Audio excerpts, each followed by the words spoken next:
মূলো শিম দিয়ে মটর ডাল। ডালটা আমি আধ ঘন্টা ভিজিয়ে রেখেছিলাম মটর ডালটা। এবার আমি প্রেসারে নুন আর সামান্য হলুদ দিয়ে এটা হাফ ডান করে নেব, একদম সেদ্ধ করবো না, তাহলে ভালো লাগবে না খেতে। এদিকে মূলো শিম আমি হালকা করে ভেজে নিয়ে ভালো লাগে না, ভাজলে টেস্টটা আলাদা হয়। হলুদ দিলাম, দিয়ে এটা হালকা করে ভেজে আমি এটা তুলে রাখবো।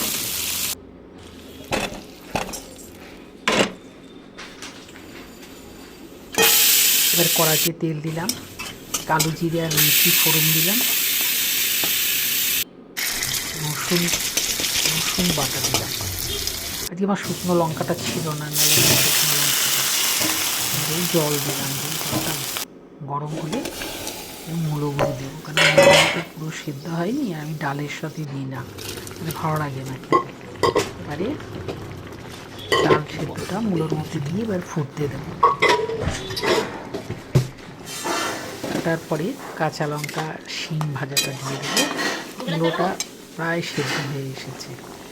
এখানে সামান্য গুড় দিলাম, নিরামিষ আইটেম তো, নুন দিলাম, দিয়ে আবারও বেশ কিছুক্ষণ ফুটিয়ে এবার বেশি করে আমি ধনে পাতা কুচি দিলাম। ডালটা বেশ মাখো মাখো হবে। গরম ভাতের সাথে লেবু দিয়ে আজকে আমাদের দুপুরে এই আইটেমটা হয়েছে। আর এই কামরাঙ্গা দিয়ে মাছের রেসিপি হয়েছে, ওটা আমি আগেই দিয়েছি, আপনারা দেখে নেবেন। ভালো লাগলে লাইক শেয়ার কমেন্ট করবেন। এখন ডালটা এরকম ঘন ঘন হবে। আমি আবারও উপর থেকে ধনে পাতা ছড়িয়ে দেবো। খুব টেস্টি হয় ডালটা। আপনারা রুটির সাথে রাত্রেবেলা খেয়ে দেখবেন, খুব ভালো লাগবে।